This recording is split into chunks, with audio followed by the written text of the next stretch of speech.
No matter if points are gained or points are lost, there will be much to discuss.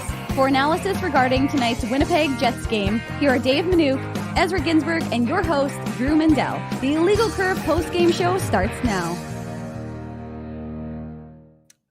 I mean, I'm watching the video again and again. It's nonstop. I don't. What do we call him? Is he whiplash guy? Is he neck crack guy? Like, what are we calling him? This man is famous, and I need to know what he's being referred to online after his incredible performance in the stands of tonight's Jets victory over the Detroit Red Wings. We need to come to consensus. You two geniuses came up with the GST line years ago, along with Jay Richardson. Got to give Jay credit there as well. But what are we calling this guy with his neck cracking neck adjustment that we saw in the third period of tonight's game?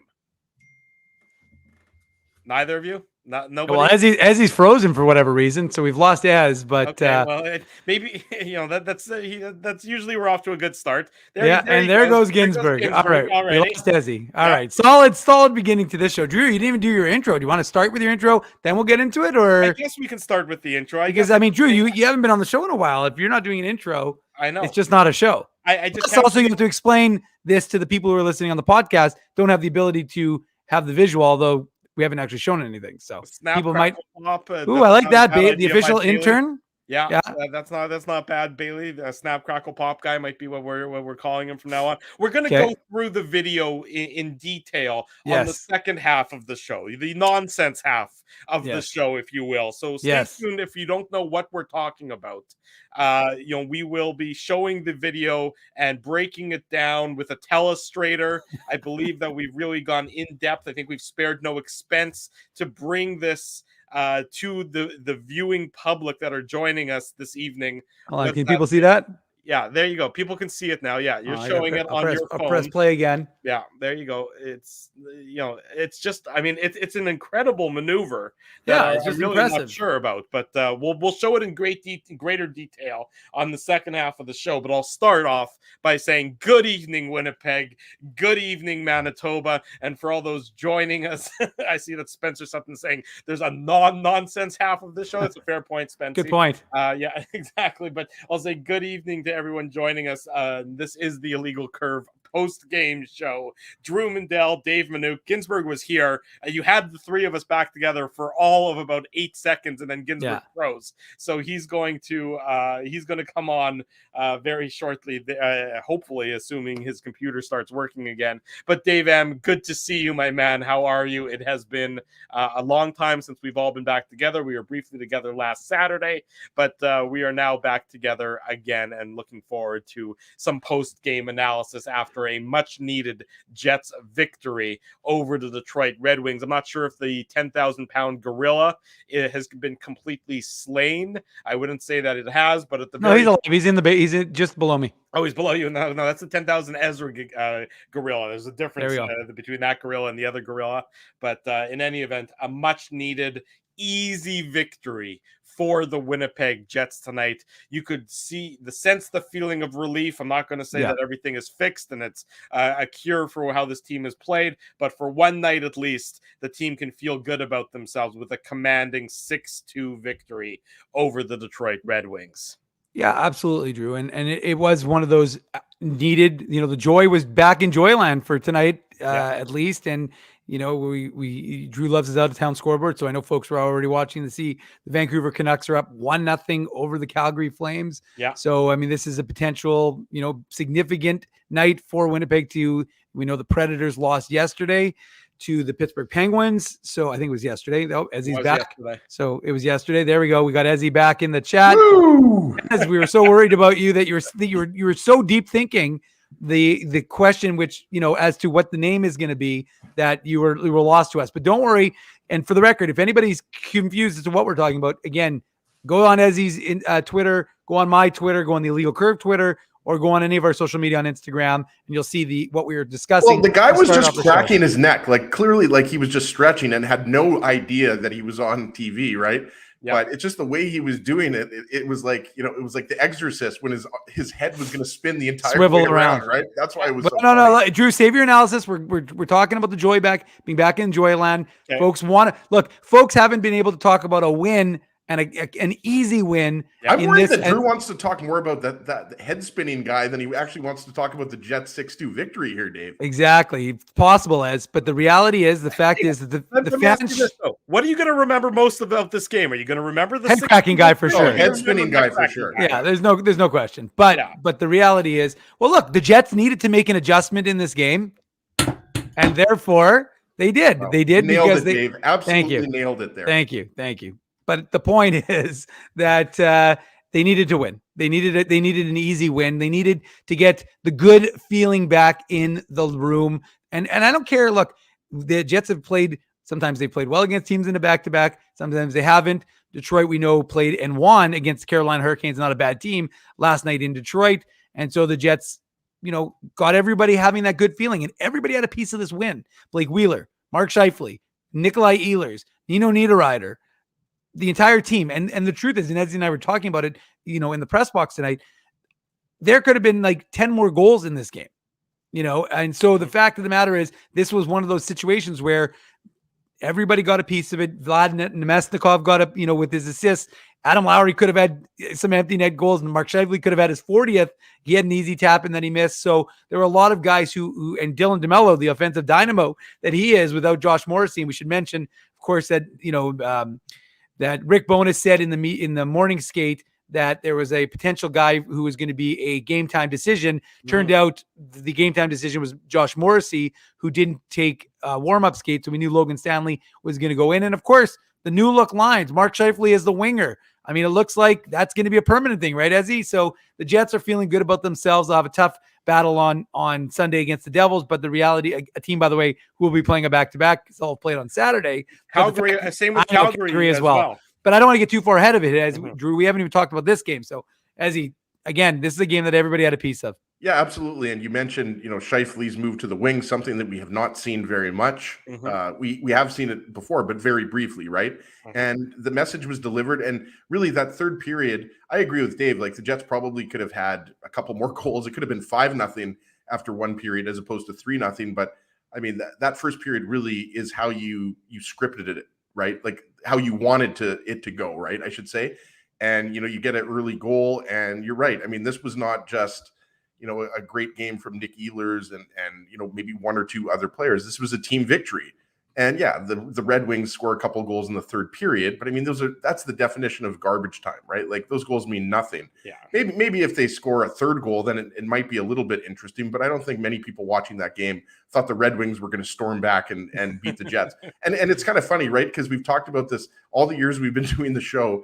And David Perron is maybe at the top of the list of Jets killers, and he got a goal, even though, it had nothing to do with the outcome of the game, right? The game was already over long before that. But yeah, I mean, this is what the Jets needed, right? And you have to hope that this leads to more good things if you're a Jets fan, right? Because, I mean, the Devils, contrary to what we thought maybe, a few weeks back, we thought, the Devils and Rangers were locked in to play each other 2 versus 3, right? That Metropolitan Division, similar to what's happening at the top of the Central Division, I mean, the Devils could, in theory, still, catch the Hurricanes and pass them, right? So that's not going to be an easy game Sunday. And we know that if the Jets play, similar to the way they did in this game, they can beat the Devils, no problem. But, the Devils are a really skilled team, even though, you think that the Jets are going to be. How have you managed to turn the post-game show into you already talking about your Devils? That's no, I'm not.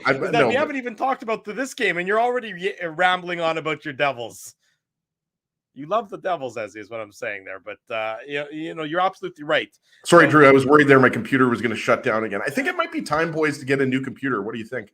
I'm going to go out on a limb and say if it just shuts down on its own, that's usually a good sign that you might need to get a new laptop. And, folks, maybe we can, see if we can pass the hat around and see if we can all chip in, and to buy you a new laptop and everything else. We'll see if people are willing to contribute to the Ginsburg GoFundMe page. But after the previous week's conversations where we talked about, what did we talk about? I think we talked about your housekeeping money and other things like that you store your millions in the snowbank as opposed to a regular bank. I think you might be on your own for finding funds to replace a ye old laptop there, Mr. Ezra. Ye old MacBook for sure. Yeah, my phone's blowing up here, probably to do with Neck Guy. Well, I will say that we did have a great comment from someone who just said he's trying to wake himself up. He thinks he's dreaming. That's a good one. That is funny. Yeah, that's not bad. What really made it was once you put the spin me round music, like that's the type of content, Dave, that I think everybody needed. Once get the madness of Manuk and Ginsburg are sitting beside each other. It's like Spielberg and Tarantino. Once that we were sitting there on that couch watching, Ezzy and I both looked at each other simultaneously and we're like, "What did we just see?" Hit the pause button, rewind. And we knew we had some gold. But anyways, back to the game. We'll talk. We'll save our minutia and our Ginsburg for after the commercial break. Did you just change the word minutia to minutia? Is that what just happened there? Well, that's not me. That's Ezzy. No, yeah, we've been doing that for a while. Oh, okay. It's good. Come on, Drew. I know you've been away from the show for a bit, but come on. I've been away. I clearly. This is what happens when we go away and then we come back together. Spency Sutton just said, "Here you go." Spency's throwing the toonies around again. Yeah, there you go. Looks like as he's up to 279 in his GoFund Ginsburg computer drive. But we appreciate the support, Spency, as always. The Jets. Let's talk about tonight's game. So 6-2 victory for the Jets, and you knew that coming into tonight's game, this was an opportunity. You're playing against the Detroit Red Wings team that is not very good. They're decisively average at best. They played last night, which means they probably didn't arrive to the hotel in Winnipeg until, let's say, 2:30 in the morning. It was going to be an uphill challenge for the Red Wings, but the Jets so often lately have played down to the level of their competition. So I think what everyone is excited to see about tonight's contest, and again, let's not get carried away and say that this team is all of a sudden back to where they were at the beginning of the year for the first 30 games. But what you're excited to see is the Jets took care of business handily, like you should. Right. Against a weaker opponent. And that's what happened tonight. They jumped on them early, they jumped on them often, and then they didn't let up until the latter half of the third period when it was already 6-0 at that point in time. So that's what you want to see, one team better than the other, imposing their will and taking control of the game. Yeah, absolutely, Drew. The point that resonated with me there was that, you wanted it to be pretty much over after the first period, right? Like, and that's what the Jets did. And there's no doubt that for anybody that's watched this team, that they have been getting scoring chance after scoring chance and not finishing, right? And and I don't think any of the goals tonight you would call lucky, right? Like Kyle Connor, beautiful tip, right? Like Blake Wheeler, beautiful pass and rush from Nick Ehlers, right? Like Dave mentioned Dylan Demello's goal. That was a beautiful goal. Like that was a nice shot from, roughly, 35, 40 feet away, but that was blocker side, really nice shot. Mm-hmm. And we've talked about Demello, Drew. I remember you mentioned you singled him out a few games back on the California road trip. Like, this is arguably like Josh Morrissey's obviously having his best career year and hopefully will be a Norris Trophy finalist. I don't think he's necessarily going to win because Erik Karlsson's on his way to putting up 100 points, but Demello, who often plays with Morrissey, obviously, I mean, he's a guy who you would call a defensive defenseman and you would say, okay, if he gets 2 or 3 goals, but, as Dave pointed out on the IC Twitter machine, Demello has, picked his spots and he's had a nice offensive year in addition to being one of the Jets' most reliable defensemen. So this was a team effort and, the effort was there. I mean, even though you didn't score on the power play, the Jets had a lot of good chances. And I realized that you're not going to take a lot of moral victories when you still didn't get a power play goal. But I actually thought that, you guys might disagree, but I thought the power play looked quicker, crisper, right? So I think the whole team did, top to bottom. They looked crisper. Right. And I think that, look, we know what the Jets look like when they're playing their best. They're playing with speed. They're playing with aggression. And you just, and they're playing with a degree of confidence that you just hadn't seen for so many games in a row. Their swagger's back, Drew, right? Well, the swagger was there tonight. I'm not going as far to say the swagger is back because, like you said, the New Jersey Devils on Sunday. Yeah, they have to follow it up for sure. You're right, Drew. One game, you don't. I mean, you can only get so many accolades for a good win, right? You need to put 2 or 3 solid games together before we're going to say that this team is ready for the first round of the playoffs and ready to win some games, right? Mm-hmm. No question. So you do what you needed to do tonight, and you can only take it one game at a time from this Jets perspective. But they looked from the start, Dave. They looked fast, and they looked like they should. But I mean, you had a couple days off. There's no reason why you shouldn't look like that. They had a practice yesterday. I believe you were there, if I'm not mistaken. And they spoke about they met the scuttlebutt at practice was that it was a loose group, that they weren't tight, that it wasn't a quiet practice. Yeah, and that translated on the ice like it should. Again, it's only one game, but we can only give analysis of one game at a time. So from tonight's perspective, for a team that needed something good to happen, they got that good thing to happen. Yeah, and you're right, Drew. That was my assessment at practice yesterday at Canada Life. I mean, I was there and I was watching them because they did seem like a loose group. There was a lot of chatter, a lot of smiles, and there that pressure of Calgary and Nashville chasing them, which is real, obviously. It didn't seem like it was evident the way the team was. The team seemed loose. They seemed happy.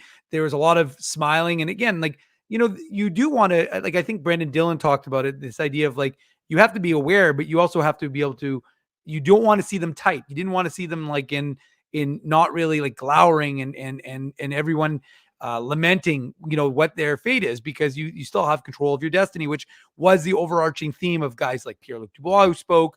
And I'm trying to think who the other person who spoke was. Adam Lowry. So there wasn't a hanging their heads in oh shucks, we're in this, woe is me. It was more just okay, well, we know we are where we are. We still control our own destiny, and we'll still, try and, put our big boy pants on and our work boots and go to work tomorrow night against the Detroit Red Wings, obviously, because this being practiced on Thursday. And like I said, it was funny because we weren't certain what it was going to look like, right? Because we saw, and it was weird because I was in practice and I was talking to some of the guys and I'm watching the first line rushes and I'm like, why does it look like Mark Scheifele's on the wing? And I'm like, and it's funny because John Liu from TSN was asking me, and he almost didn't. It was almost like he disbelieved me that what I was seeing, my lying eyes. And I'm like, no, I'm pretty sure I'm seeing Mark Scheifele alongside Pierre-Luc Dubois and Kyle Connor. And then of course we saw the rest of the lines kind of, fill out from there, and they seem to work. And Blake Wheeler, I wasn't certain what we were going to see. Blake Wheeler looked completely revitalized today. His legs were back. In a way we haven't seen from him in quite some time. So it was interesting for me to see how these lines were going to go. And so, yeah, it was a good effort overall from this Jets club. And it's one game. So we jokingly were talking about planning the parade. You're not doing that quite yet, but it was an impressive effort overall from this Jet team, which needed to have it, and they had it, and they got the fans into it. And so it was a good night in Winnipeg for Jets fans and the Jets team alike. We'll spend more time tomorrow on the Saturday morning show, 9 a.m. Back here on our YouTube channel and all of our social media platforms, talking about the revamped forward lines. But it's worth noting that, in terms of expected goals for percentage, the top line of Connor, Scheifele, and Dubois was the worst of all 4 Jets lines tonight. They had an expected goals for percentage of just under 44%.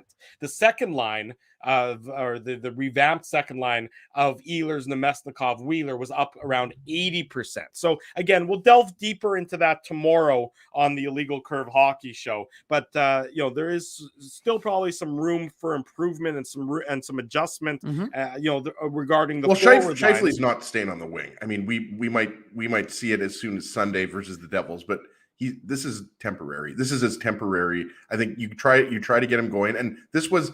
I mean, David mentioned we were in the press box for the first couple of periods. Slump buster.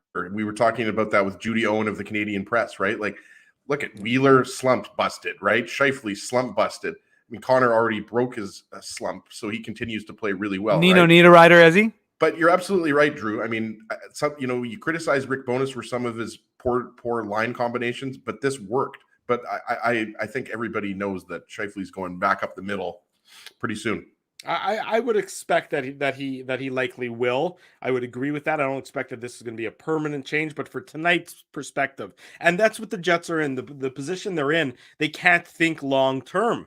Because if they keep thinking long term, the season's going to end in about 12 days time after their final couple games on the road. They need to get the one win at a time. I mean, the truth is, if the Jets can take care of business on this homestand, which now has 4 more games on it, the last 2 games of the regular season, they won't matter. They won't matter. Yeah. That's just it. They won't matter. So and the games, like you said, Drew, the games coming up against Nashville and Calgary, that's the season right there. And if you're able to beat the Devils, you could probably get into the playoffs only having to win, a couple of your last 5 games, right? Because we've got 6 games left here. So you've probably got to win, you might get in, with only 4 more points, but to make sure that you're in the playoffs, you probably have to win 3 of your last 6. I would say that's probably, that would require the Flames and the Predators to go, obviously the Flames and the Jets are going to have played the same number of games, but that means that the Flames will have to almost win, 5 out of their last 6. The Preds would have to win a similar amount. The Predators play the Blues tomorrow. It is now legitimately scoreboard watching season, and the Jets still 1-0 Vancouver, by the way. Yeah, I think it's after they're in the second intermission, if I'm not, or pardon me, the first intermission, if I'm not mistaken. And the Jets are in a position where they just need to do what they need to do on home ice like they did tonight. Let's get into it. The Betway game recap is brought to you by our friends at Betway, one of the most trusted voices in sports betting, both in Canada and all around the world. The official title sponsor here of the Illegal Curve post-game show. Betway is the sports betting app that puts you, the customer, at the forefront with a large selection of betting options in sports, as well as strong promotions and fair odds. What are you waiting for? Head on over to Betway and bet your way. Must be 19 years or older to play. Please play responsibly. For the first time in Lord knows how long, the Jets open the scoring, and they do so at the 6:56 mark of the first period. Kyle Connor gets his 29th goal of the season, assist to Brendan Dillon and Mark Schiefele. It's a play that if you go back and watch it from the beginning, it's sort of a broken play, but then the Jets recover. Brendan Dillon actually gets an assist here, but he starts the play with a bad turnover, and then he makes a strong defensive play almost immediately thereafter to negate the bad turnover. The puck gets onto the stick of Pierre-Luc Dubois, and he chips and chases, and he does so successfully. And then Mark Schiefele goes in, and he gets the loose puck, and then it's back out to Brendan Dillon at the point. And look where Kyle Connor is when he gets this tip. It's not on the outside. It's not something that required a exceptional shot. Kyle Connor is between the 2 face-off circles, and he gets a great tip, beating Magnus Hellberg to give the Jets a 1-0 lead. Ezzy. Yeah, no, your breakdown was bang on, Drew. He's in his wheelhouse, right? You like that Red Wings reference there? No, but I mean, that's the slot, right? We talk about the inner slot all the time, right? Like the analytics, it's all about the inner slot shots and inner slot tips, right? And you mentioned Dubois. I'm glad that you mentioned Dubois because he does the quote unquote heavy lifting here, right? Like dumps the puck in, gets it himself, beats out. I think it was Jake Wallman watching the replay here. Yeah, like it was Wallman. Schiefele gets it back. Like what I liked here is the support. Everybody was supporting everybody there, right? And that's what you saw a lot more of. Like we've talked about it so much, over this last, I don't know, however many games, 20 games, 30 games here. Like a lot of the times the Jets have been forcing plays and trying to do a little bit too much either on the power play at even strength. So I just love the fact that, this is, just good puck management, getting the shot back. It's a beautiful tip though, Dave. Like that really, stands out to me on this goal. Like that is not a fluke tip. That is a goal scorer's tip. Just a beautiful tip. I actually up in the press box thought it might've been Dubois that tipped it originally, or maybe it was a double tip, but it was all Kyle Connor's goal. So just love the puck support there. And just love the beauty tip by Connor. Well, and just quickly, as I just want to jump in and say, it's one of those situations where it's funny, and I said this to you in the press box, how interesting is it that Kyle Connor, who, has having such a, quote, bad season from his perspective, is still close to hitting 30 goals and 50 assists.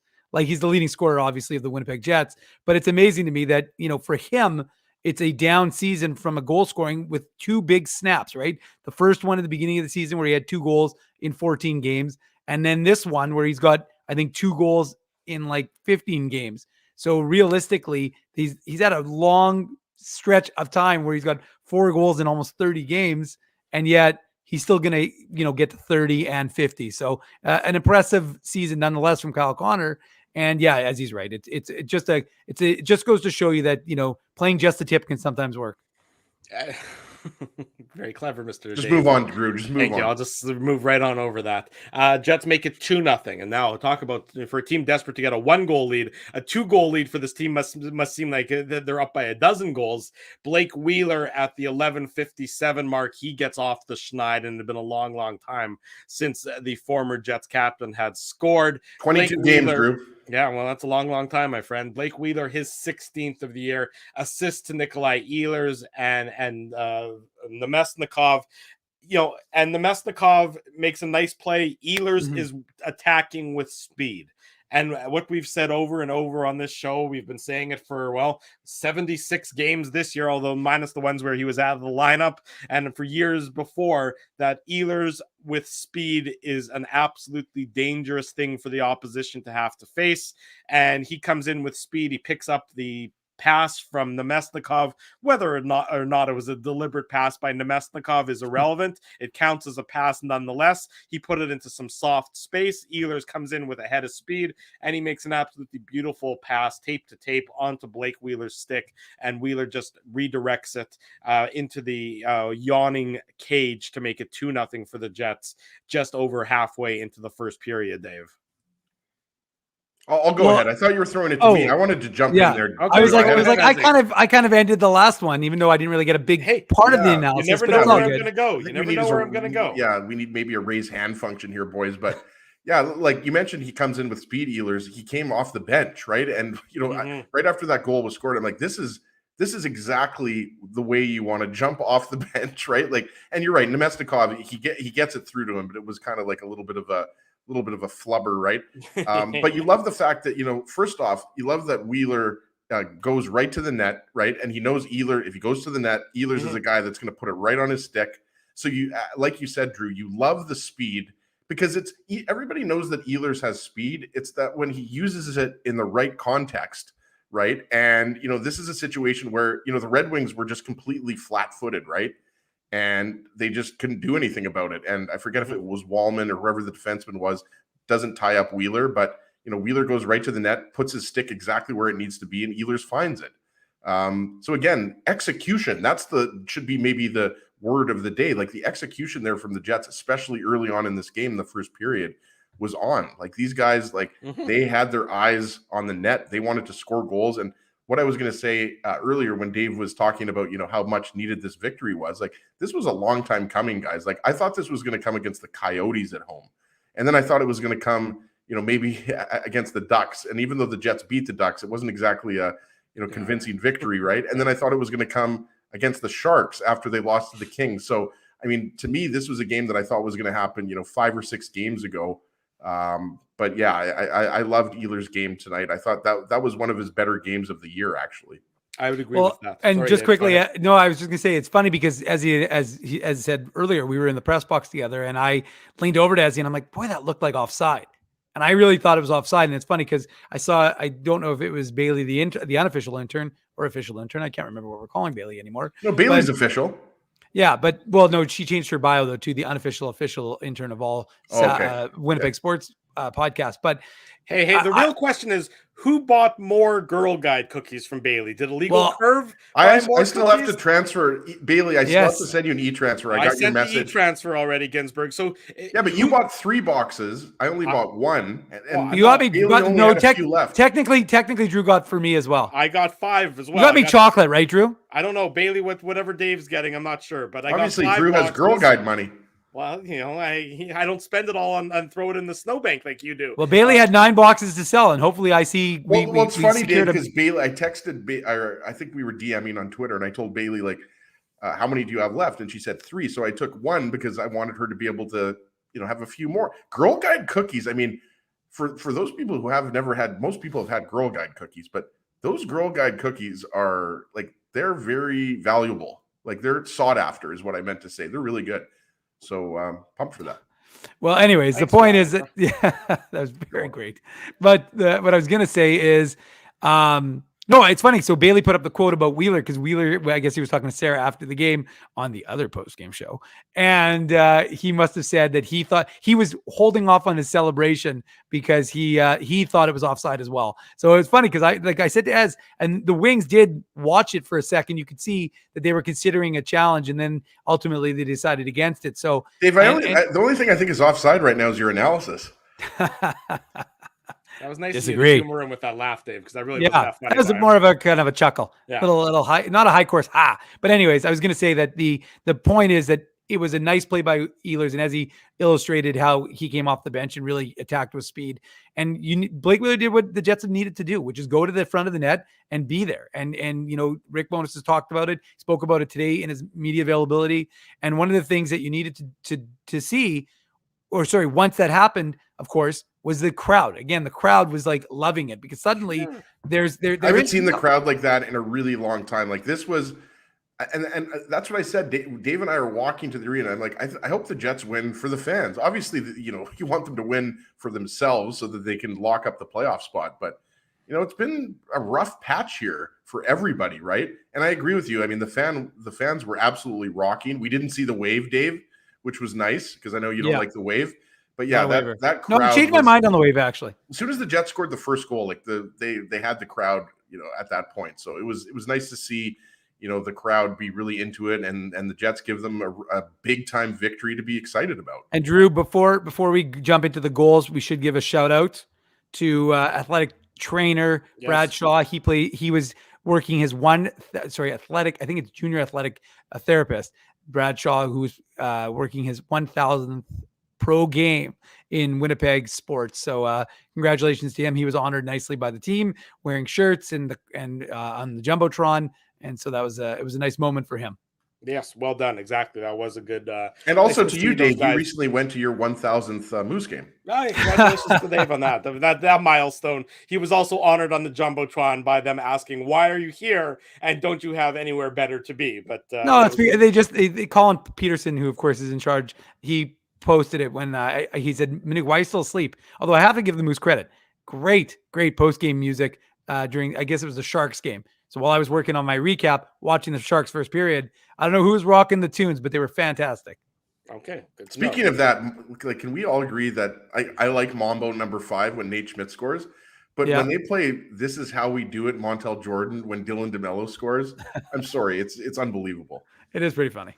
Well, we'll get to that goal coming up momentarily. But first, we have Mark Scheifele's 39th goal to talk about, a career high for the Winnipeg Jets winger. He gets that at the 13:34 mark of the first period to make it 3-0. Assist to Neil Pionk and Kyle Connor. And look, go to the net. And that's another one of these instances where he goes to the net. I believe it's Alex Chason, if I'm not mistaken, who he shakes off. And Alex Chason is on the Red Wings? Wasn't it Chason? Who was it? Alex Chason. It was Alex Chason. Okay, don't confuse me. I was right. Thank you very much. It was Alex Chason. Whoa. I was making a joke, Drew. I was making a joke. Honestly, like some of the Red Wings, like you had to remind yourself like who's in this lineup. Like it's a I guess the word I would describe it as is a little bit of a weak lineup tonight. No question about that. But in any event, I got that one right for once. It was Alex Chason who is in a chase position, and Schiefele comes wheeling around the net. Chason was chasing. There you go. And he's right there to deposit the rebound and make it 3-0.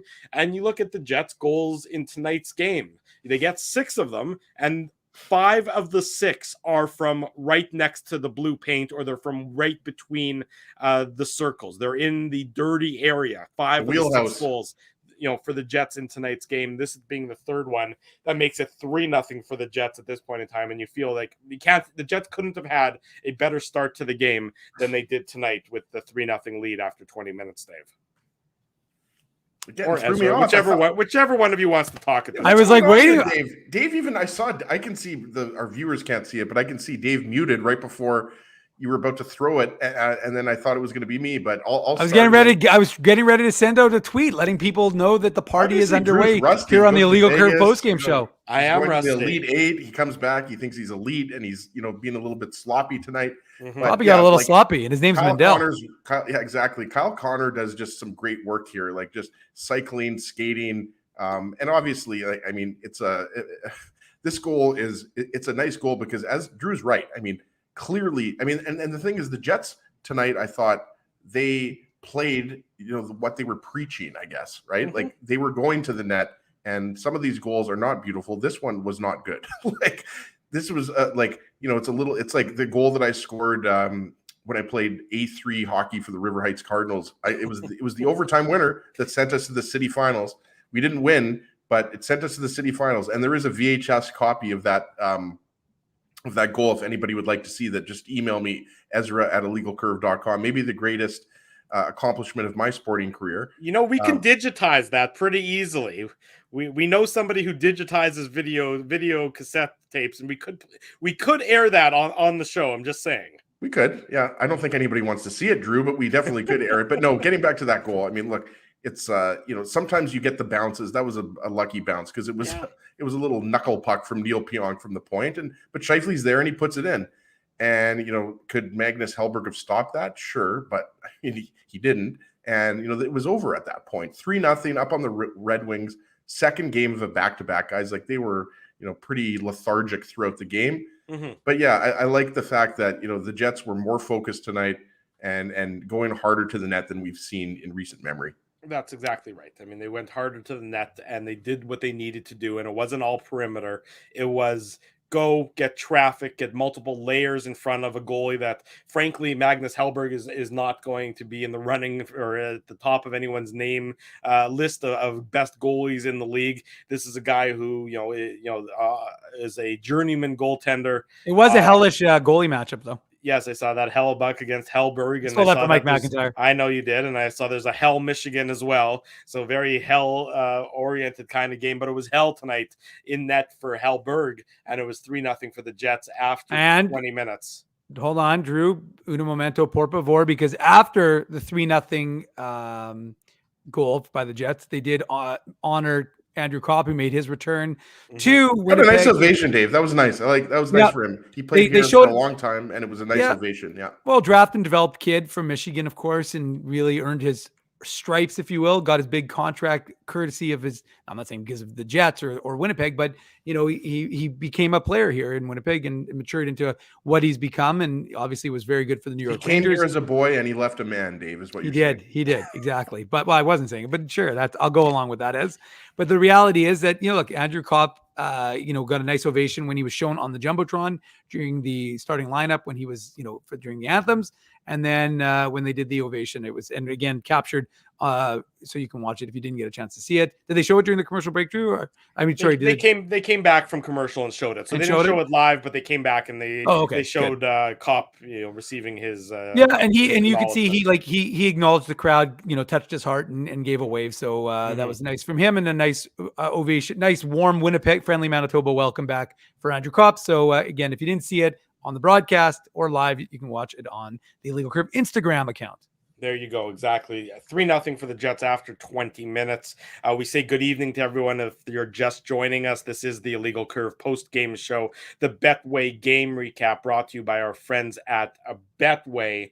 After 20 minutes, the Jets led 3-0. Then they put a little bit more on that, making it 4-0. Dylan Demello, his career high, 5th goal of the season, assist to Mason Appleton and Adam Lowry. This one is a snipe from Demello, or at least as close to a snipe as we had in tonight's game. It was a snipe. It was for sure a snipe. It was a nice shot. Yeah, top corner, top shelf. Nice play by Dylan Demello. Played a very good game without his usual D partner in Josh Morrissey. This shot and goal by Demello is our Seagram's shot of the game. Seagram's VO, masterfully blended, distinctly Canadian. Get your favorite Seagram's product at your local liquor mart or wherever fine liquor is sold near you. This made it 4-0 for the Jets at the 120 mark. So early in in the second period. You're wondering, how are the Jets going to come out after they come out like a house on fire to start the game? Well, they come out equally as hot in the second period, making it 4-0, nice and early, Mr. Ginsburg. Yeah, and what you got to love about this goal, I remember Dylan Larkin was on, so if he was on, I believe it was the entire first line. So this is the Jets' third line versus the Red Wings' first line, and we talked about the shot, and we'll get into it a little bit more. But I like how Demello, if you watch it, and I've got it up here on one of my tabs, he moves in, 10 feet in from the blue line. He just puts himself in a great position to receive that pass from Appleton. And it's a nice little pass from Appleton, right? Like Appleton and Lowry do the dirty work on the boards there. And I just love the shot, right? Like it's a really nicely placed shot. And Helberg comes out and challenges him, but he just beats him blocker side. So, again, we talked about it earlier, but, just great to see Demello contributing offensively because you really think of him more. He is a shutdown defensive. There's no doubt. Like nobody thinks now all of a sudden Dylan Demello scored his 5th goal of the year, for a career high, and all of a sudden, he's Bobby Orr. Nobody thinks that, but got to give him respect for a really nice goal here. And if it wasn't already out of reach, the game was out of reach early in the second period with the Wings down 4-0. Yeah, I saw a good comment. I think it was from Garrett Hull, our friend on Twitter, who said that Dylan DeMello's game can adapt to whomever he's playing with. So when he plays with Morrissey, the Jets rely on him in that situation as more of a defensive defenseman, more of a shutdown defenseman.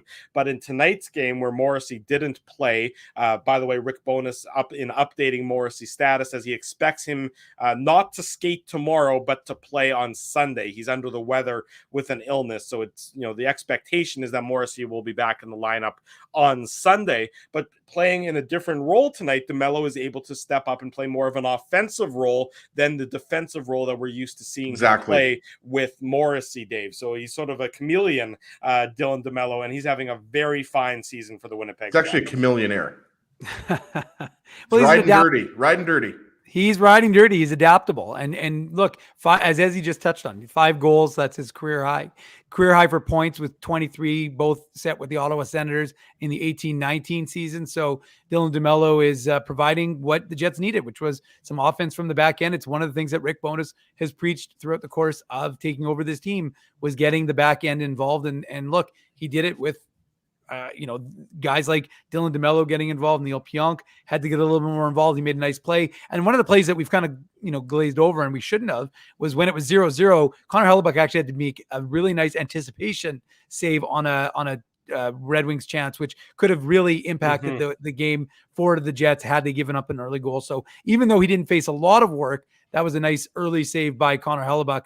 Folks in the chat are lamenting because it's now 2-2. It was Dominic Kubalik who had that chance you're thinking of. That's right. That's right. So it's 2-2, by the way, for folks who are paying attention in the hockey game between the Canucks and the Flames. But yeah, nice save by Connor Hellebuyck early in this game to maintain it as a 0-0-1. And then of course the Jets erupted as you guys just touched on. And Drew, I agree with you. I was curious to see how the Jets would come out from that second period, because it's easy to take your foot off the gas a little bit. Yeah, but human nature would be. Generally speaking, but I think the Jets were hungry. I think the Jets knew that they needed to take advantage and get everybody a piece of that win. And that, I think, was the important part. People can say, well, it's the Detroit Red Wings, don't plan the parade. Nobody's saying that, right? It's kind of like, but at the same time, the Red Wings just beat a Stanley Cup contender one night earlier, right? Yes. Like, so that's the thing too. Like, we talked about this. I'm not sure, Dave, if we talked about this after the Sharks game or after the Kings game, whatever. There's been a lot of games lately, but yeah, of course. I mean, these games at the end of the year, let's say the last 15 games, 10 games, whatever, they're unpredictable. And, we've seen the Coyotes beat good teams, right? Like we've seen the Sharks won yesterday. I forget who they beat yesterday. So look, you can say that they're a bad team, but these guys are playing for their own personal pride, professional pride. And they're also, a lot of these guys are playing for jobs for next year. Right? Like, so I think, you can really dismiss that. Like, these are just teams playing. So it doesn't, and they don't it's not like the Jets before the game are like, oh, the Red Wings are out of the playoffs now. They're the 23rd team in the league. We got to beat them. That's not how these guys look at it. They have respect for their opponents. Well, more, but Ezzy, here. I mean, you know how people are saying are maligning the Jets winning over the Detroit Red Wings and saying don't plan the parade. Maybe they should. Our friend Lisa Danko, who's coming back from California, she took her son to see a bunch of the hockey games. Obviously, they stayed a little bit longer during spring break. They missed the Manitoba Moose spring break staycation because they were actually on vacation. Yeah. This sounds like this was like the best trip ever for the Danko family. Yeah, look at this. Not sure what's happening in Winnipeg tomorrow, but the Stanley Cup was on our flight back from LA today. So I can answer that question. Well, hold on, Drew. Okay. Remember this. I know you're excited. I can see. Does it have anything to do with Kraft Hockeyville? Drew is champing at the bit to jump in there, but Drew, just wait. You can champ in a second because we got to let the people who are listening via podcast hear the rest of the comment. The man carrying it, let my son get a picture with it. I thought it was pretty cool. Now, Drew, tell us why the Stanley Cup is coming to Winnipeg. Awesome. The NHL United by Hockey Mobile History Museum was at the Hockey for All Center. I was there today, earlier today, obviously representing Hockey Manitoba, and it's good that you mentioned that here, Drew, because I had no idea what was going on. There was a massive truck. Yeah, and they were telling people there were people parked because at the Iceplex there's essentially two sides, like it's a huge parking lot, but there's two sides, and they were telling people to move their cars. So that makes a lot of sense because why the Stanley Cup was there and what's going to go on, and it was involving the Hall of Fame as well. Yeah, come celebrate the trailblazers, change makers, business leaders, and collectors of hockey at the United by Hockey Mobile Museum. So that was going on earlier today. At the Hockey for All Center. You folks had questions. Drew has answers. Yeah, exactly. You know, they don't publicize these things very well. When my kids were young, I'm trying to think. Yeah, we had just had our son. So my daughter would have been just about 2, and my son probably was maybe a month old or so. Because Drew, they're really old now. They are old now. It's been 5. This is like 5 years ago. You know, this has been a while. There was an event at the arena. Our kids aren't old yet. We're old. Well, there was an event at the arena. I don't even know exactly what the kind of event it was. Probably something similar to this, but it wasn't well advertised. And so I went with the kids because it was something to do.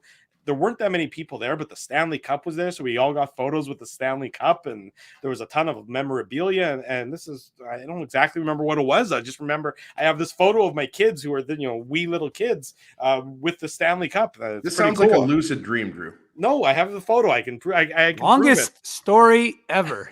Longest story ever that went basically nowhere, but that's basically man shakes fist up in air. But sure, Drew, just quickly, because I'm going to quote Murat, who says that there was a nice moment by Mark Schiefele, asked what might become of the puck from his 39th goal, a new career high. Schiefele said it's for Jets assistant athletic therapist Brad Shaw, for Shawzy for his 1,000th pro game. That was for him. So nice, classy move by Mark Schiefele to give it to Bradshaw. There you go. 4-0 for the Jets at this point in time.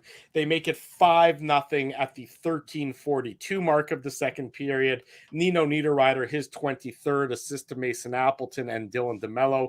So it's a 2-point game for Demello and a 2-point game for Mason Appleton. This is just a really nice play by Nino Niederreiter. He knocks down a pass, he gets his own rebound, and he's very patient and somehow is able to slide it in between Magnus Hellberg after, gathering up the puck. And it's 5-0 for the Winnipeg Jets. Really nice, skillful play in tight. Again, there's a theme for tonight's Jets goals. They all came in tight for the most part. And this was certainly one of those there at Mr. Ginsburg. Yeah, I mean, look, Mason Appleton, makes a nice play on this goal, but this is all I think I would say Nino here. Yeah. And you love the speed, you love going to the net, you love that Nino Niederreiter gets his own rebound.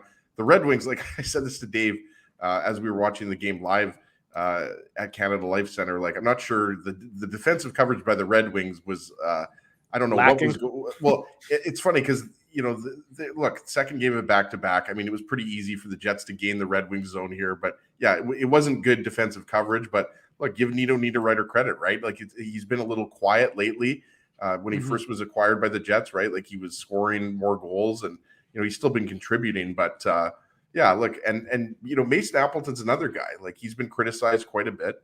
Hasn't produced as much offense as he would like. He's also missed a lot of games, but this was one of his better games of the year.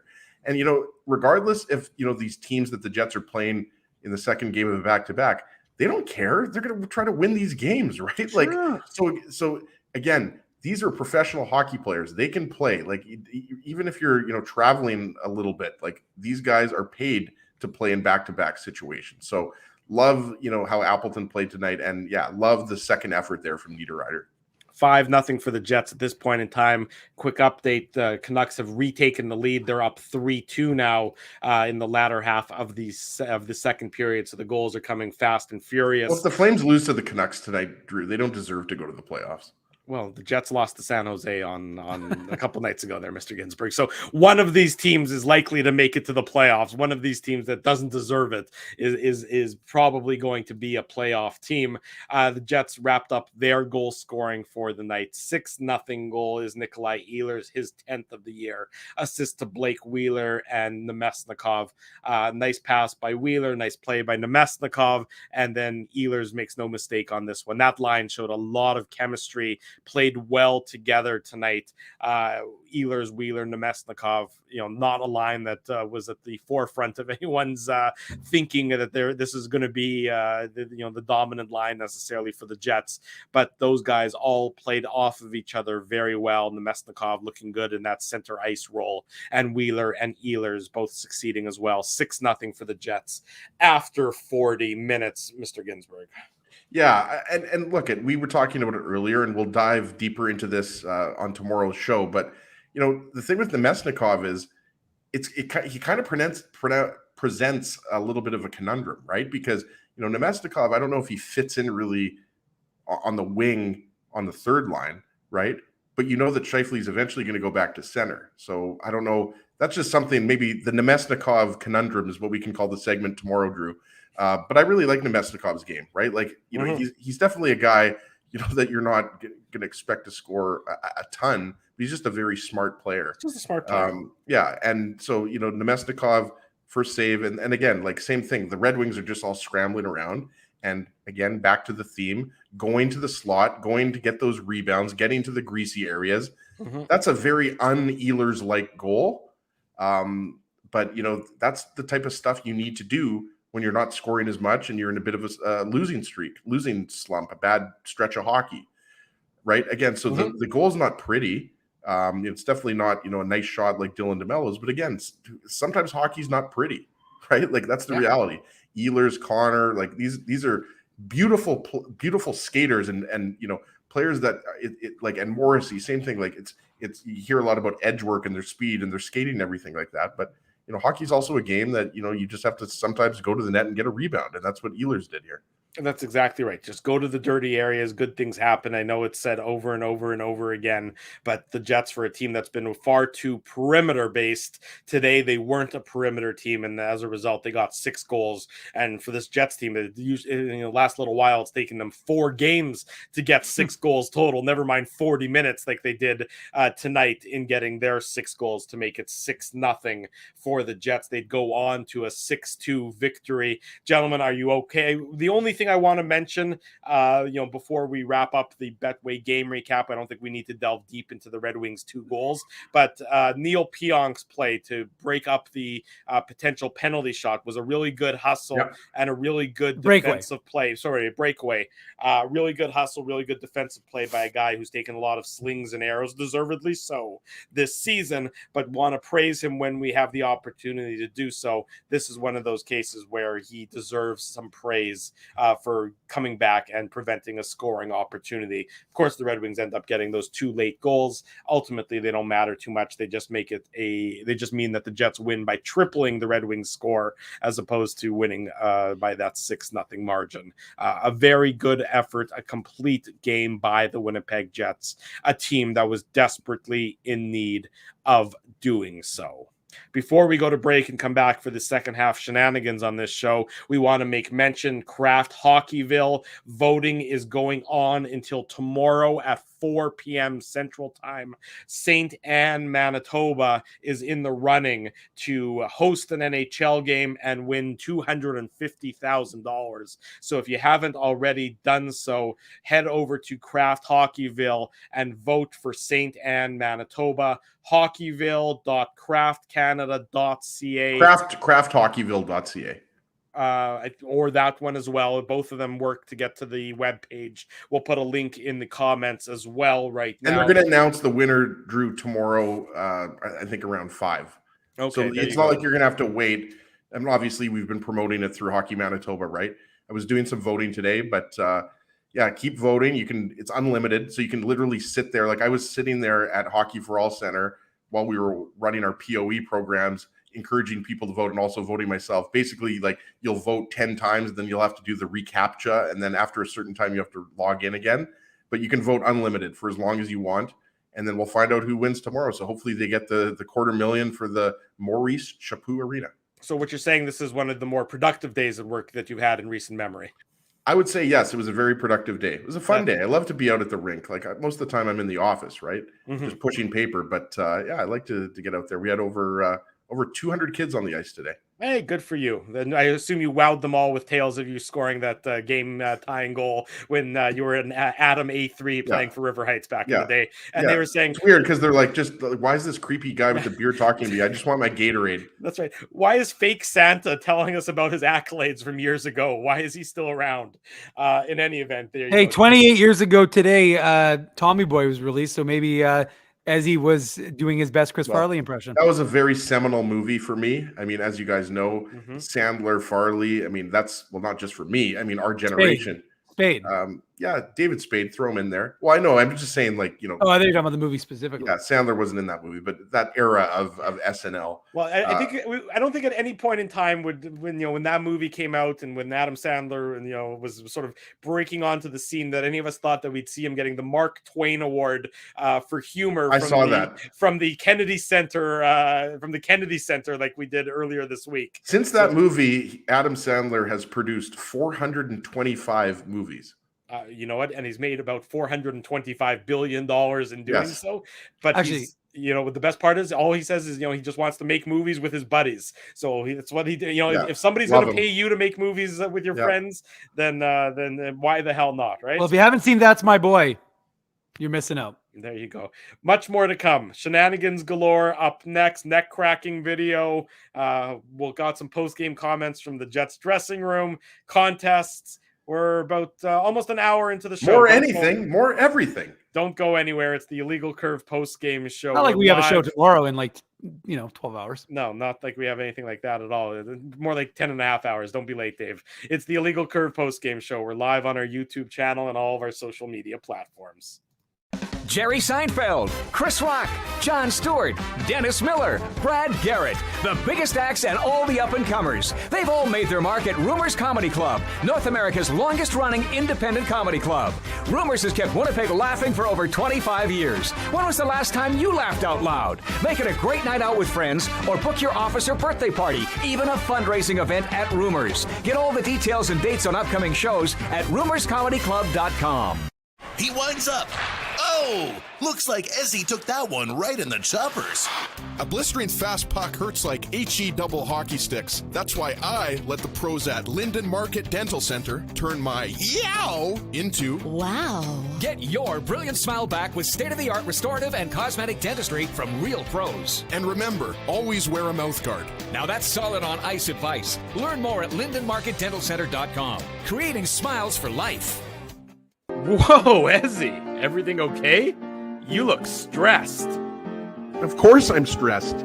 We're moving, the house is upside down, the kids failed miserably at packing the fine china, and my life is in chaos. Chaos! Yes, that does sound like a problem. What am I going to do? Ezzy, relax. Rolly's Transfer Moving and Storage is the answer. With 60 years of experience in moving Manitobans and a track record of exemplary customer service, one call to Rolly's and your stress is gone. No job is too big or too small. Just visit Rollies.com and they will take it from there. Thanks, Dave, and thank you, Rollies Transfer Moving and Storage, online at Rollies.com. Dave, my man, why are you in the car already? It's hours until game time. Drew, it's because I'm stressed out right now, driving around downtown Winnipeg, looking for a parking spot, and I'm not finding one. I've lost Ginsburg. I don't even know where that guy is right now. Dave, haven't I taught you anything? Do what I do. pre-book your entire month's worth of game day parking with the Grid Park app. It's super easy to use and saves me both time and stress. Well, Drew, I'm not independently wealthy like you are. So I'm sorry that I don't have millions of dollars to pre-book my parking month in advance. What's that going to cost you? $25? How about $5? Come on, $5? No way. $5. I'm not telling you a lie. And our listeners can get a free park with the new special promo code Illegal Curve. Guess what? There's more. Come on, there's more, Drew. You're lying to me. What more could there be? Grid Park now has underground parking, so my car can stay warm during the game. So wait a second. All the driving around I do, looking for parking, minus 40. You're telling me I could be toasty warm in a car after the hockey game? That's exactly what I'm telling you. Underground parking. Just download the Grid Park app. That's GRYD Park and use the code Illegal Curve. All one word. You'll park for free your first time. Hi, it's Drew from Illegal Curve here. Selling your home can be stressful, but it wasn't for me. Thanks to my friends at Zappia Group Realty, they made the process so easy. My home sold within 48 hours and with multiple offers. Zappia Group Realty took care of everything with their exquisite customer service and attention to detail. If you want to sell your home for more in less time, get started by talking to Frank and Mauro Zappia of Zappia Group Realty. Online at zappiagroup.com. For 3 generations and over 80 years, Tough Duck has been making apparel that works and plays as hard as the people who wear it. From jackets to work boots and everything in between, Tough Duck's clothing can handle the harshest environments, even the Illegal Curve Hockey Show. Work to live, live to play. Visit toughduck.com.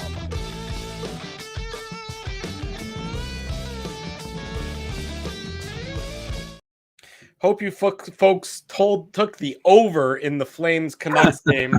The Flames tied it up, and then it took the Canucks all of 14 seconds to regain the lead. So it is now 4-3 Vancouver over Calgary late in the second period. The Canucks have 4 goals on 12 shots. The Flames have 3 goals on 24 shots. I don't know. I'm going to double check who's in net. I would assume it'd be Markstrom. At least he probably started in net. Whether or not he's still there or not, I couldn't tell you. But it's not a goaltenders duel in Vancouver whatsoever. 4-3. The Canucks now leading. McLean in net. He'd stop more pucks. It is Markstrom in net for Calgary, and it's Thatcher Demko in net for Vancouver. Well, so 2 goalies. That's the story, Drew. As you know, Yep. we've talked about the Flames, right? Like scoring goals. Even though you'd like, maybe Jonathan Huberdeau, for example, to be putting the puck in more.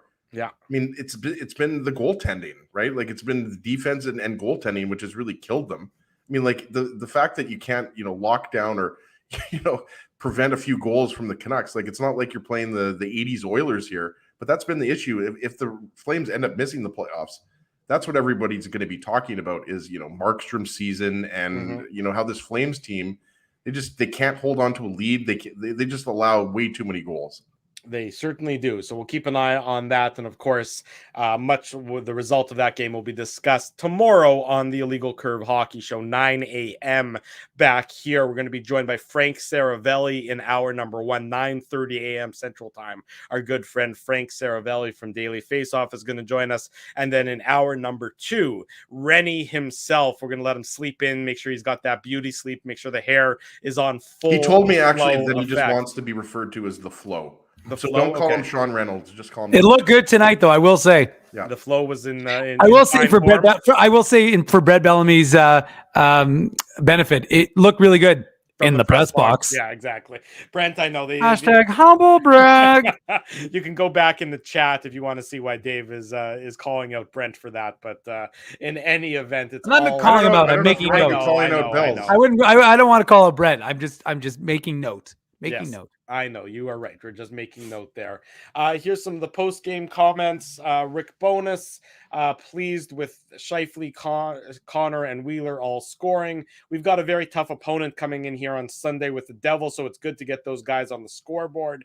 They've all had plenty of scoring opportunities over the last couple of weeks, and it just hasn't gone in. The puck had to go in for us. You need some breaks. Look at Mark's goal. All of a sudden, he's coming around the net. he knocks it in. It's there. We haven't had those breaks in a long time. Even that first goal, the tip, that being the Kyle Connor one, we haven't had that luck around the net in a long time. It was good to see. So Rick Bowness happy with his team's effort, about the performance of the team without Josh Morrissey. Give those guys credit. Demello had a great game. Neil Pionk, that's one of his best games. Brendan Dillon was really good. So was Dylan Sandberg. They all did their job and they all picked up the slack. Nikolai Ehlers with a funny comment about Dylan Demello's goal. Quote, I mean, that was a snipe. That was pretty incredible. I think everyone was just looking at each other going, what the hell just happened? Continuing on, he's such a great guy off the ice and works hard every game on the ice. It couldn't have happened to a better guy. What he does for this team is pretty huge. It's exciting for us. And I can only hope that Nikolai Ehlers was referencing Will Ferrell's performance from Old School with his quote, because that, of course, is what just happened after Will Ferrell goes off on the debate portion of that classic. I think Nick Ehlers blacked out, Drew. Yeah, exactly. Well, I think he blacked out watching Dylan Demello snipe that goal, which I think was the fourth goal for the Winnipeg Jets tonight. Yep. So a lot of good vibes around the team, a team that was in desperate need of good vibes, and they get it with their 6-2 victory tonight. Ezzy, Tough Duck, hardest hitting comment. Who's getting it for tonight's game? Yeah, lots of good comments as always. So we thank everybody for commenting and sticking around with us here as we approach, what is it, about an hour and 5 minutes here. Yeah. Sent you the comment there, Drew. We're going to give it to Chris, Jets fan. Love this comment. I felt all of the players were trying tonight. It has not looked that way for the last month or so. The national media was noticing too. Maybe that was the impetus for changed attitudes. And look at, Rick Bowness has called his team out before, and they haven't responded with this type of effort. But I think this was different after a really disappointing California road trip.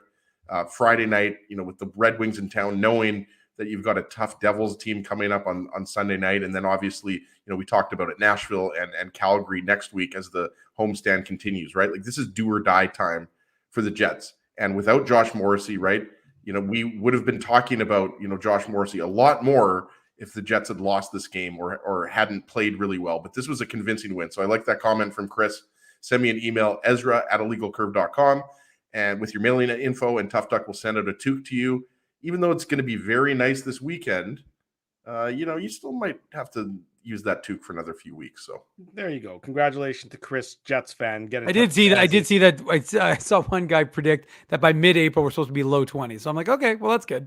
And we mentioned this. I don't know if Drew, you were on that. I think I want to mention it, but if the Jets do make the playoffs, we are in discussions. Drew was not on this. Tough Duck will be. We will be giving away different apparel because obviously the season has changed and it's the playoffs. So we're going to be giving away something that's more for the spring/summer. There you go. That'll be important. Now to the most important part of tonight's game, and we'll get to the.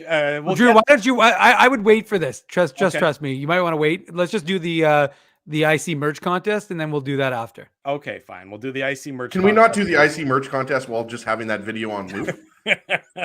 I'm sure that we can. The IC merchandise contest, if you haven't already done so, the way to enter is go to the drop down arrow on our YouTube channel, click the link for the contest. If you can't find it on YouTube, go to our website, illegalcurve.com. Basically, any of the articles on illegalcurve.com will have a link to the contest page where you enter in the unique code for the Illegal Curve contest. The unique code for tonight is in honor of the Detroit Red Wings and their history with the Winnipeg Jets. $1 man is the unique code for the Illegal Curve contest tonight.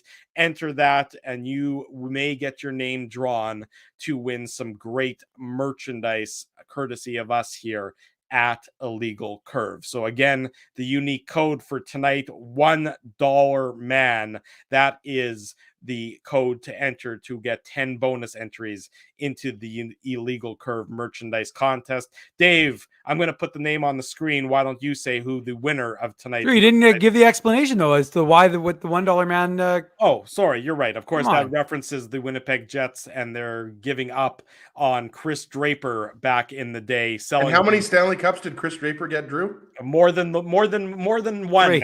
Yeah, 4, right? 4. Exactly. Yeah, he was part of all of them. Yeah. Yeah. So another one of those legendary moves by former general manager Mike Smith of the Winnipeg Jets did not work out so well making that decision. And then John Chan wanted to know. He said, "What's the story behind $1 Man?" Oh, well, there you go. The Winnipeg Jets drafted Chris Draper, the Winnipeg Jets 1.0, of course. They developed Chris Draper. Then they gave up on Chris Draper literally and gave him to the Detroit Red Wings in exchange for $1.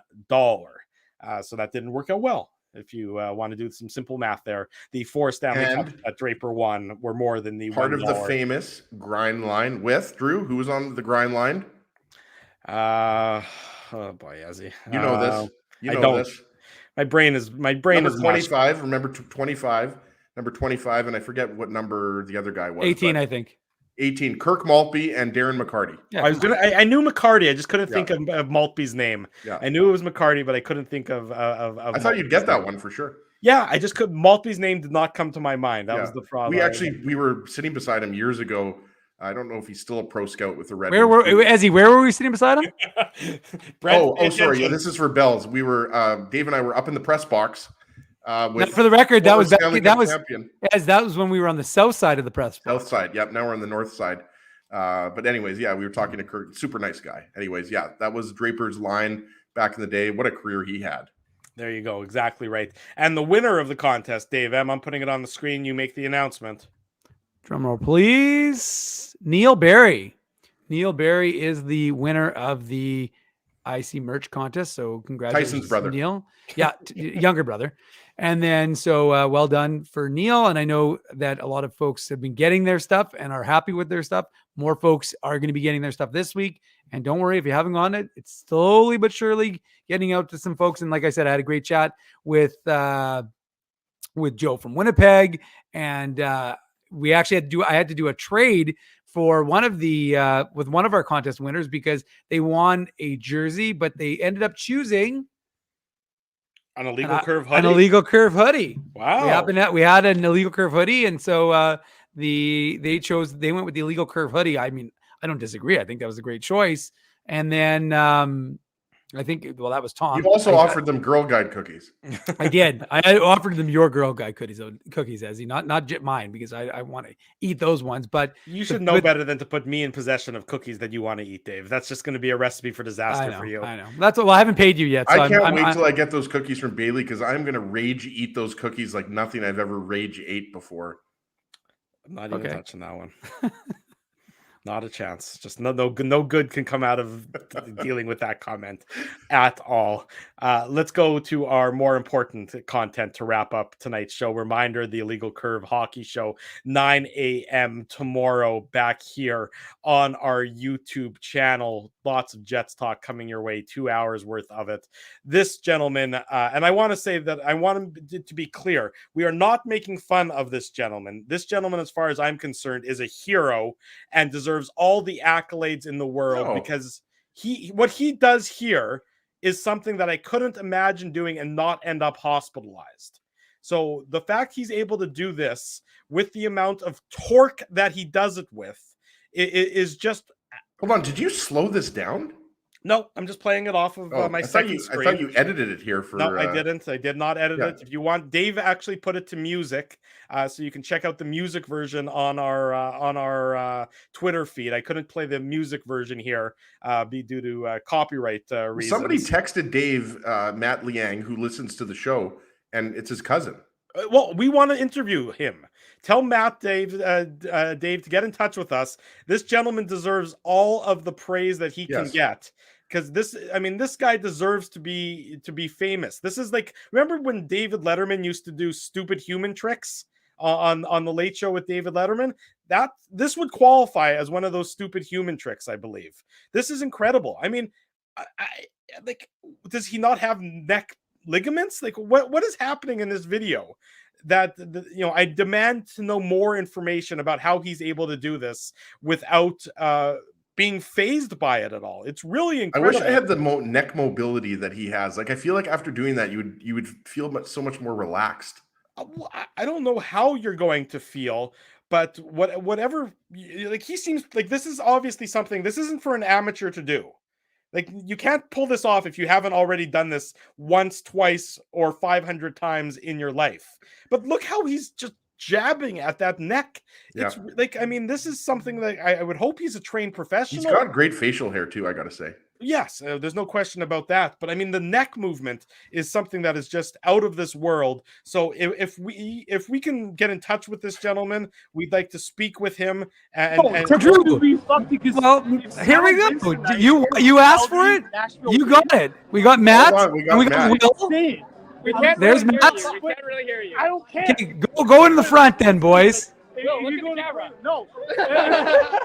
If you go to the points, Crack your neck for the camera. If Seattle wins, and fucking Kelsey. So there you go. You got Matt, and we got Matt. This is Matt's cousin, Will. Not right now, but I'm just saying, you're not gonna. And there goes Will. But we had him. We had them briefly.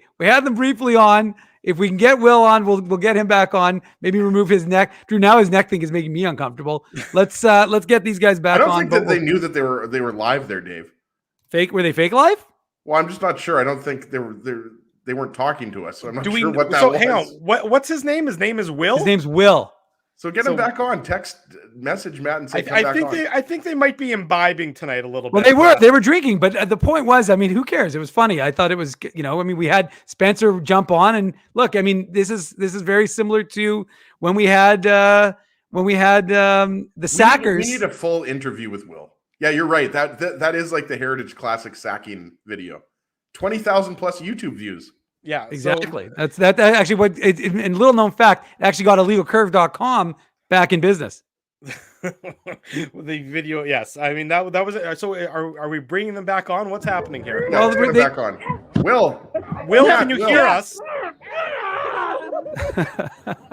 Well, what does your cousin think about all this attention? You're on the Illegal Curve postgame show, boys. What's up? Play like tonight, like every other night. Booked it from next week. If they play like tonight, but how often? How often do they play like tonight? But how your neck? Are you guys at Bar Italia? It's really dark there. We can't hear you guys. It's too loud in here. But we say Will says the Jets need to keep playing the way that they did tonight. They need to play better defense. I'm sorry. Be better. In the light. My beer. In the light. Okay. You never know what's going to happen on the Illegal Curve post game show. There you go. A lot better defense here. What's up, boys? They played. How is your neck? Tonight was the best I played. Will, That's how they gotta play. That's how they gotta fucking play right now. Can Will tell us how to stretch like that with his neck? Yeah, Will, how is your neck? How do you do that with your neck, Will? Will, they want to know how your night was. No, his neck. Yeah, how do you do that with your neck, Will? Hello. Your neck. Okay, you got it. But no, I'm serious. Seriously. Like, look, I love Will. Will, you rule. I love you, man. I don't know what you said. Your neck, Will. How is your neck? What? How's your neck? They want to know. I was sleeping on an airplane for a long ass time, and so like it hurt. Will, you have provided us with a lot of joy and entertainment tonight. Thank you, my friend. Fucking broken, man. Wait. What? Do you know that you were on TV with doing your neck exercise? Do you know that you were on TV? I did not know at that time. No. Sacrifice a life for a win. It hit the group chat right away. Let's just put it that way. Okay, good. All right, thanks, Matt. We appreciate it. We're glad to see that you're up and you're doing okay. We'll let you get on with your night, guys. Thank you. Appreciate it, Matt. Thank you, gentlemen. Thanks, Will. Night, Will. Man, that guy rules. You know what? There's nothing better. There is nothing better. As soon as Ezzy and I were sitting on that couch watching that game, just the insanity. We knew we had something. We knew we had something. Yeah. We knew we had something. And then the best was I got a message from Matt on our Illegal Curve Instagram saying that he was going to be, that's his cousin, and that he was going to meet him. And so Drew, I liked how, that's why I said do this after, because he was going to be a few more minutes. Okay. And then I was like, I didn't want to tell you. I just kind of wanted to bring him on. We have a spin-off show here, boys. I think we got something. So, you know what, look, like when, like, as he said, during the 2010, I think it was 2010 2010 Heritage Classic, when we were watching Metric, who was playing the halftime show or whatever it was. They were, and all of a sudden I'm watching it. And they Poo stain. What? Poo stain. Well, it is an IC exclusive, but the point is that not only so we saw the Sacker, then we had the Sacker and the Sacky on the Illegal Curve hockey show. So, look, sometimes we talk hockey, sometimes we talk about God knows what. And then every once in a while, we get a one-on-one exclusive with an internet celebrity. This is like Piers Morgan and Kanye. Like Will. So just thanks, Will, for being a good sport. That was a lot of fun. Thanks for Matt for getting in touch with me. And I hope everyone enjoyed the insanity that is the Illegal Curve. Send me Matt's number. I want to party with Will tonight. A big thank you to all of you for joining us on this post-game show. We remind you that the Illegal Curve Hockey Show comes your way tomorrow morning, 9 a.m. So rest up because we'll be back in just about 10 hours' time. We want to say a big thank you to all the sponsors of the Illegal Curve who make the post-game show, the Saturday show, and the website a possibility. Our friends at Rumors Restaurant and Comedy Club, Linden Market Dental Center, Zappia Group Realty, Betway, Tough Duck, Boston Pizza, Seagram's, Rolly's Transfer, Grid Park, and The Keg support these fine businesses because of their continued support of Illegal Curve hockey. Winnipeg Jets win 6-2, but that's secondary to the fact that we got in touch with Will and Matt and spoke to Neck Cracking Guy. We'll be back at 9 a.m. tomorrow. You can't call him Neck Cracking Guy. He's Will. Will the Neck Cracking Guy. The Neck Cracking Guy. Yeah. Newest member of the IC Whack Pack. Yeah. Will the Neckcracker is his name. Thanks to everybody for joining us. Dave Manouk's in the top right. Ezra Ginsburg's in the bottom middle. Until tomorrow morning at 9 a.m. I'm Drew Mindell, and we wish you good night and good luck. And thanks for watching the Illegal Curve post-game show.